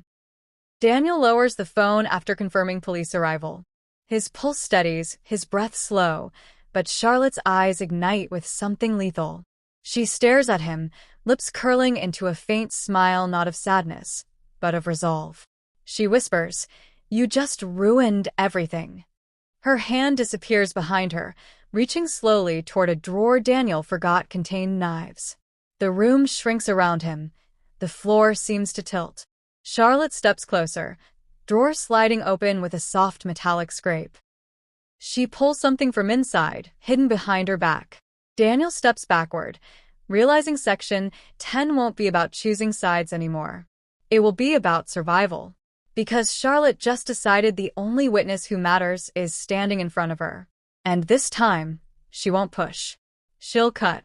Section 10 begins with a fight for life, legacy, truth, and the revenge the world never expected. Charlotte's fingers curl around the kitchen knife handle, knuckles whitening as she lifts the blade into the light. The reflection trembles across polished steel, catching Daniel's widened eyes. Every muscle in her body vibrates with a feverish mix of fear and fury.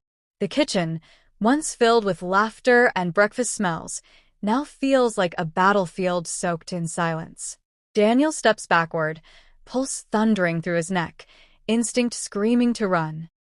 But he forces himself to stand his ground. Charlotte edges closer, voice shaking with venom, whispering that she refuses to lose, refuses to go to prison, refuses to be the villain in her own life story. Daniel lifts his hands instinctively, palms open, voice low, warning her to stop. But Charlotte's mind has crossed the threshold where reason ceases to matter. Tears streak her face, yet the gleam in her eyes is deadly. She lunges. Not with hesitation, but with full intention to end the only witness left. Daniel twists sideways, the blade slicing through air inches from his ribs. Cabinets rattle, plates clatter, footsteps pound. Charlotte shrieks, teeth clenched. She doesn't want escape. She wants ownership through destruction. And Daniel realizes this is no longer about justice or marriage. This is survival. Daniel grabs Charlotte's wrist, muscles straining as he twists her arm away. The knife drops, clattering onto tile, but Charlotte reacts with feral strength, lunging again, nails raking across Daniel's cheek, drawing blood. He stumbles backward into the refrigerator, breath ripped from his lungs. Charlotte hurls herself forward, fists pounding his chest, screaming accusations and curses, her voice shredded, echoing around the kitchen like broken glass. Daniel catches her wrists again, trying to restrain her, but she kicks wildly, connecting knee to rib. Pain explodes through Daniel's chest. He gasps, barely holding balance, mind flashing images of Evelyn's fall. Charlotte's screams morph into growls, animalistic, primal, terrifying. Daniel shoves her away. She stumbles, but doesn't fall. She dives for the knife again, sliding across tile like someone possessed. Daniel leaps forward, grabbing her waist, tackling her to the floor. They crash hard, chairs tipping, ceramic plates smashing, kitchen timer falling and clanging. The knife skitters under the stove. For a heartbeat, silence returns. Both lie panting, sweat mixing with tears and blood. Then Charlotte rises again, eyes wild, grabbing a broken plate shard. Daniel sees murder in her pupils. The world shrinks to two people fighting over truth and breath. Something changes inside Daniel. Love burns away. Fear evaporates. A new fire erupts, anger sharper than Charlotte's blade. He sees Evelyn on the staircase floor, sees every bruise, every humiliation, every tear. And something primal snaps loose. Daniel grips Charlotte's shoulders and slams her against the cabinet, voice shaking with rage, shouting that she will never hurt his mother again. His strength surprises them both. Charlotte spits in his face, hissing that Evelyn deserved it. Those words ignite him completely. Daniel pushes harder, pinning her wrist against tile. Charlotte thrashes, eyes burning, trying to escape his hold. But Daniel's body stops trembling. Movements become deliberate, controlled. He no longer reacts, he attacks. He forces her hand open, plate shard falling from weakened grip. Charlotte screams as Daniel restrains her arms behind her back, using broken curtain fabric from the floor to tie her wrists. She kicks, but her stamina fades. Daniel drags her upright, breath hot against her ear, telling her this ends now. Not with murder, but with truth. Charlotte collapses into sobs as the kitchen falls silent, except for their breathing. Daniel, shaking yet resolute, finally takes control of the narrative that nearly killed him, suddenly, pounding fists hammer against the front door. Daniel hears police voices calling his name. Charlotte jerks upright, terror flooding her face, not fear of prison, but fear of losing power forever. Daniel leaves her tied and steps slowly toward the hall, boots crunching over shards of glass. Police push through the doorway, guns raised briefly before recognizing no immediate threat.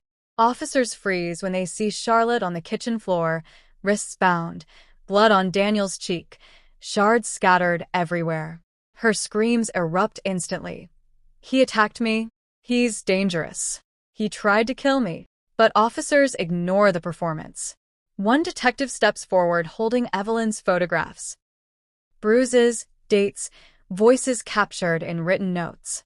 Another officer holds an envelope with Charlotte's employment record, linking her to the elderly widow who fell years ago. The room feels holy, like karma arrived wrapped in law and evidence. As officers lift Charlotte to her feet, she thrashes violently, shrieking that she is innocent, that Daniel set her up, that the world hates her. But the officer's eyes hold no sympathy. Truth has weight. Evidence speaks louder than screams. Outside, neighbors gather behind police tape, breath clouding in cold air, phones recording videos, whispers slicing through Charlotte's last chances at dignity. She screams at them too, face twisted, mascara smeared. Mrs. Avery watches silently, shaking her head with sadness and disgust. Daniel steps out behind the officers, bruised but alive.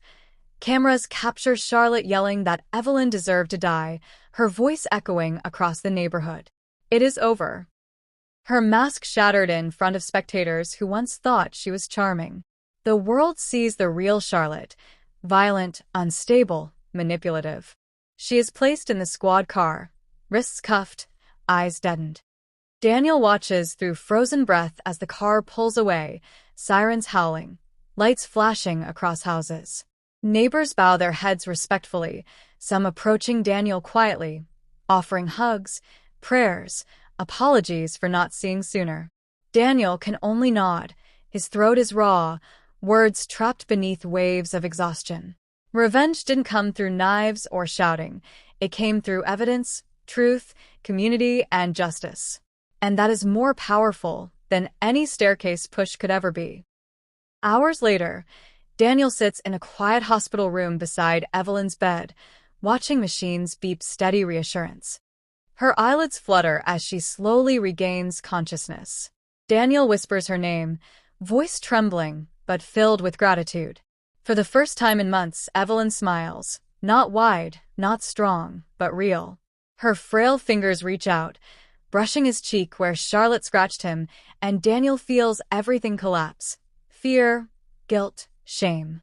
Tears spill freely as he promises Evelyn she never has to go back to that house again. Doctors explain she will recover slowly. Months of healing, therapy, surgeries, but she will live. That sentence alone becomes the miracle Daniel needed. He tells her Charlotte has been arrested. Evelyn closes her eyes and whispers relief. In this moment, Daniel realizes revenge wasn't violent. It was survival, truth, exposure. His mother is safe. His tormentor is gone. And the house Charlotte tried to own will be sold, money given to Evelyn's decisions. Daniel squeezes Evelyn's hand, whispering that justice is the most powerful revenge. Meanwhile, in the back of the police cruiser, Charlotte slams her head against the window, screaming Daniel's name like a curse. She vows she will destroy him, swearing no jury will convict her, that she will influence public sympathy, that mothers-in-law always fall. Officers ignore her, focused on paperwork and transport. But Daniel receives a text from detectives. Charlotte's bail hearing is tomorrow. She might walk free temporarily. Daniel feels a chill crawl through his veins, staring at the hospital window as dawn breaks. Even behind bars, Charlotte remains dangerous. This isn't the final chapter, only the first battle won. More truth must surface. More evidence must be collected.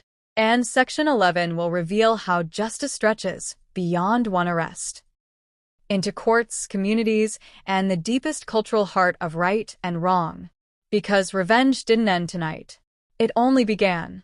The courthouse looms ahead like an ancient monument carved from cold stone, its columns towering above Daniel as he approaches with Evelyn's medical documents pressed tightly against his chest. The morning air is sharp, wind slicing across his face, reminding him how exposed he now is, not just to truth, but to public eyes. News vans line the street. Reporters whisper through microphones, camera lights blinking like judgmental stars. Headlines already flood online. Wife charged in attempted murder of elderly mother-in-law. Daniel steps through the wide glass doors, every echo of his boots reminding him of footsteps taken inside a different house, the one where he ignored warning signs. Inside the lobby, dust floats beneath bright chandeliers, swirling around anxious lawyers and families whispering belief or doubt. Daniel wipes sweat from his brow, thinking of Evelyn in her hospital bed miles away, her breath still fragile, bones still knitting together. This is not just a legal battle, it is a moral one. He feels the weight of culture pressing against him, the unwritten law that family conflicts stay hidden, that daughters-in-law should not shame husbands, that elders should be respected but not spoken for. Today, Daniel breaks those codes. And with each step deeper into the courthouse, justice grows louder than tradition. Charlotte appears moments later, escorted by officers, wrists cuffed before being released into courtroom custody. She walks in wearing a pressed blazer and subtle makeup, trying to resurrect the innocent version of herself the world once believed in. But her eyes betray panic. Dark rings beneath them expose sleepless nights, Trembling lips reveal nightmares she cannot escape. She scans the courtroom seats until her gaze lands on Daniel. Something cold passes between them. The recognition that this is no longer husband and wife. It is accuser and defendant. She forces a small, practiced smile toward the judge, trying to humanize herself, but the room remains stiff and unimpressed. Whispers spread behind her. Neighbors shaking heads, strangers muttering they've seen her online videos, journalists scribbling notes about her violent patterns. For Charlotte, the courtroom feels like a mirror showing her true self to the world, not curated through makeup or charm, but reflected through evidence and bruises Evelyn never hid again. She sits down slowly, spine rigid, chin high, knowing every blink is judged. Yet beneath the performance, rage flickers. She refuses to accept defeat. And her eyes whisper one message to Daniel. This isn't over. The courtroom projector flickers to life, displaying photographs Evelyn secretly took. Bruises on her wrists shaped like fingers, deep purple marks beneath ribs, an elbow scraped raw. Gasps ripple across the benches as prosecutors describe dates, times, patterns. A detective steps forward holding Evelyn's handwritten pages, recounting how Evelyn documented Charlotte wiping stairs with oil, how she pretended to slip once weeks ago, how she heard Charlotte whisper, "One day you will learn to fall properly." Daniel's chest aches as recordings play. Muffled cries at night, whispered taunts, footsteps pacing outside Evelyn's door. The prosecutor highlights the torn wool fragments collected from the kitchen floor, the financial motive, the hidden employment history linking Charlotte to elderly injuries in past jobs. The jury shifts uncomfortably, sensing the depth of calculation revealed. Even the judge pauses, eyes narrowing at the chilling precision in Charlotte's patterns. Evidence isn't argument. It's truth wearing a spotlight. And as each piece falls into place, Daniel feels both horror and relief. Horror that he lived next to this monster, relief that justice finally has a voice. Charlotte rises to testify, smoothing her blazer, voice slow and sweet like honey melting over broken glass. She speaks about childhood trauma, growing up unloved, suffering abuse herself, crying as she tells the jury she never meant to harm Evelyn. She paints Evelyn as cruel, overbearing, controlling, a woman who despised her marriage. For a moment, the room holds its breath. Human suffering is persuasive. But then the prosecutor stands and dismantles her performance in seconds. He asks about her name changes. She stammers. He asks about the widow who fell a decade ago. She trembles. He asks why her fingerprints appear high on Evelyn's back, not near her arms or hands. Her voice trembles, excuses unravel. And when he displays text messages Charlotte sent to a friend, complaining Evelyn was ruining everything, bragging she would fix the house soon, her mask finally collapses. The jury looks away, unable to meet her gaze. Even the defense attorney sighs heavily, sensing defeat.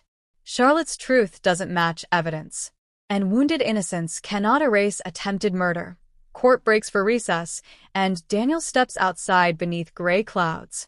3 older women from his local community approach him, their eyes soft with sorrow, heavy with cultural memory. They whisper blessings and apologies, telling him Evelyn deserves honor. Their presence brings warmth. They represent mothers who suffered silently, women who endured daughter-in-law hatred behind closed doors. They speak of tradition, the sacred respect owed to elders, the ancestral belief that curses follow those who harm parents, the spiritual warning that any home built on cruelty crumbles. They tell Daniel this story isn't just legal, it's generational. Charlotte committed more than attempted murder. She violated the cultural backbone of family. Protect the old, value the past, honor the womb that raised your spouse. Daniel feels these words pierce deeper than courtroom speeches. This isn't only justice for Evelyn, it is justice for every silenced elder. And for the first time, Daniel feels pride replacing shame. Charlotte didn't just betray him, she betrayed society itself. The courtroom reconvenes. Jaws tighten. Heartbeats quicken. Daniel wipes sweat from his brow as the jury files back into place, faces stern and unreadable. Charlotte sits stiffly beside her attorney, hands clasped, nails digging into skin, hair trembling against her shoulders. The judge asks if the jury reached a verdict. A foreman stands, paper shaking in his hand. Silence swallows the room. Daniel closes his eyes, whispering a prayer for Evelyn, for truth, for peace. The foreman speaks. We find the defendant. Charlotte inhales sharply, pupils dilated. Guilty. Gasps erupt. Reporters scribble furiously. Some neighbors sob quietly. Charlotte's face goes white as porcelain. Her lips open, but no sound escapes. She isn't Charlotte the wife anymore. She is Charlotte the convicted criminal. Daniel opens his eyes, tears escaping down his cheeks. It feels like watching chains fall from Evelyn's spirit, like seeing night finally swallow the dark. But victory doesn't feel triumphant. It feels heavy, exhausting. Justice isn't celebration. It's closure bleeding through scars. The judge bangs the gavel, sentencing Charlotte to a lengthy prison term pending final medical testimony from Evelyn. Guards seize her arms, leading her toward the exit. She twists once more, staring back at Daniel with burning hatred, whispering promises of revenge only he can hear. Daniel feels a shiver crawl through him. Even in chains, she's dangerous. Yet truth stands taller than fear. Charlotte will not return home tonight, or any night soon. Outside the courthouse, reporters rush Daniel for statements, microphones surrounding him like a cage. He simply says Evelyn is alive, and justice has begun. But he knows Section 12 must reveal what the world truly needs: meaning. Because revenge alone does not heal. Justice alone does not restore. The final chapter will turn tragedy into reflection, pain into wisdom, and suffering into a voice that speaks to every viewer watching, asking them to decide, what would you do if the person you loved became the danger you feared? Weeks later, Daniel walks into the now empty house where everything happened. The silence isn't frightening anymore, it's cleansing. Sunlight pours through wide windows, settling across the staircase where Evelyn once fell, illuminating the wood in gentle gold instead of violent memory. Boxes are stacked near the doorway, filled with Charlotte's belongings waiting for legal disposal. The air smells different now, no perfume, no fear, no tension-tightening walls. Daniel touches the railing gently, feeling grooves worn from Evelyn's fingertips and his own panic, then releases a long breath.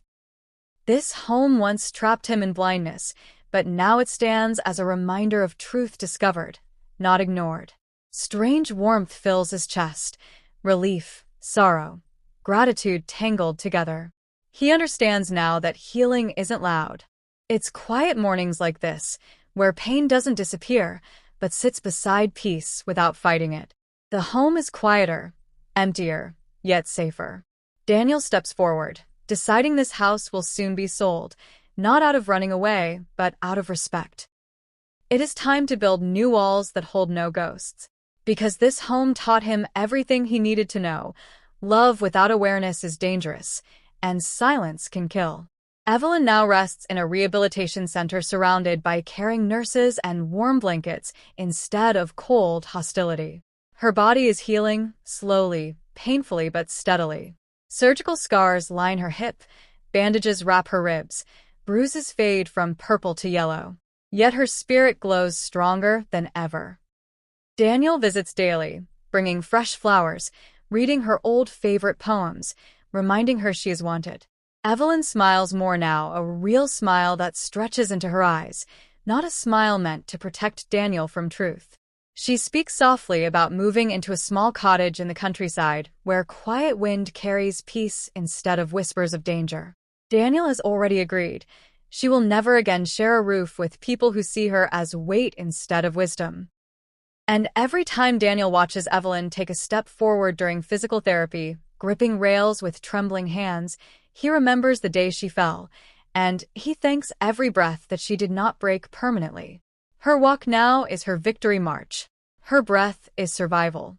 Her presence is proof that cruelty can wound the body, but cannot erase a soul that refuses to disappear. Daniel spends long nights sitting at Evelyn's bedside, thinking about who he was before all this. How often he relied on trust without observation, how quickly he dismissed subtle signs because love felt easier than confrontation.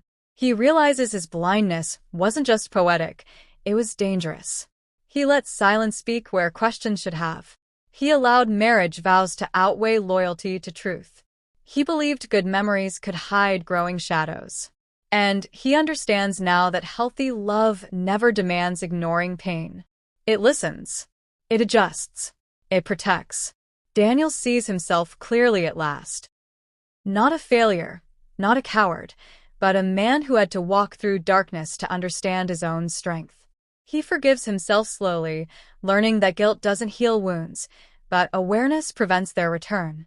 His relationship with Evelyn deepens. She becomes not just his mother, but his mirror, reflecting the man he must continue to be: present, alert, compassionate. By facing Charlotte, he faced himself. And through that confrontation, he began rewriting masculinity from silence and pride into accountability and empathy. At a cold correctional facility miles away, Charlotte awakens each day to the metallic clank of cell doors and the muffled footsteps of guards echoing down narrow corridors. She sleeps on a thin mattress beneath harsh fluorescent lights, nothing like the soft bedroom she once paraded proudly. Her name, once whispered with charm, is now printed on paperwork beneath inmate. She spends long hours staring at concrete walls, replaying the staircase in her mind, trying to rewrite blame and failing. Women around her talk loudly, laugh bitterly, cry silently. Some are guilty, some misunderstood, some broken. Charlotte sits between them, consumed by the same jealousy that destroyed her life. She writes letters she never sends, pages blaming Evelyn, blaming Daniel, blaming fate. But eventually ink stops flowing and truth settles. She is here because she chose violence. She chose silence. She chose greed. And the walls answer her thoughts with echoes. Every choice has consequence. Hers are iron. She is not tortured now by law, but by memory. And that is justice, not cruelty. The neighborhood that once whispered gossip now whispers gratitude. People who saw ambulance lights now greet Evelyn with flowers and apologies whenever Daniel pushes her through the street in a wheelchair for afternoon air. Rumors transformed into awareness. Neighbors look differently at elderly parents now, checking their eyes for hidden stories. Churches host support groups for caregivers with stress and resentment. Schools invite speakers to discuss elder abuse prevention. The story goes beyond Daniel and Charlotte. It sparks discussions about responsibility, empathy, and cultural respect. People realize evil rarely looks monstrous. It often smiles, hosts dinners, waves from driveways. And the community grows humble, understanding that vigilance protects the vulnerable. No one calls this story family drama anymore. They call it what it is: survival. And Evelyn becomes a quiet symbol that voices don't have to roar to speak truth. They only have to exist. To everyone hearing this story, the lesson is painfully clear. Love does not excuse cruelty. Marriage does not justify silence. Age does not erase value. Evil hides behind charm. Kindness hides behind scars. We must listen when elders hesitate before speaking. We must ask questions when eyes carry stories teeth don't tell. We must understand that strong women like Charlotte can be broken inside, and broken people break others. But most importantly, we must believe those who whisper truth beneath fear. Because the greatest tragedies do not begin with violence, they begin with ignored warnings. Daniel learned that silence isn't peace, it's permission for harm. And Evelyn proved survival isn't weakness, it's rebellion. Let this story be a reminder. Justice always begins with one person refusing to look away. And so, as Daniel pushes Evelyn's wheelchair across the hospital garden, the wind brushing leaves against soft pavement, the world feels quieter. Not healed, just honest. Evelyn looks up at the sky, whispering gratitude for life. Daniel places his hand over hers, promising that love will be louder now, clearer now, braver now. The camera pulls back, trees swaying overhead, sunlight filtering through branches like blessings. Then the narrator leans toward the viewer, voice soft but piercing. If you were Daniel, would you have chosen love that lies, or truth that hurts? If you were Evelyn, would you have stayed silent or spoken sooner? And one question remains lingering through the final beat. If you saw someone being hurt behind closed doors, would you walk away or fight for them? The screen fades slowly to black, leaving viewers with heartbeat echoes, heavy silence, and a truth impossible to ignore. Cruelty destroys the cruel. Kindness protects the kind. And revenge, real, lasting revenge, is justice dressed in truth. If you were the one that was humiliated in this video, and God being so kind later saved you from the hands of your enemies, what will be your reaction towards your oppressors? Comment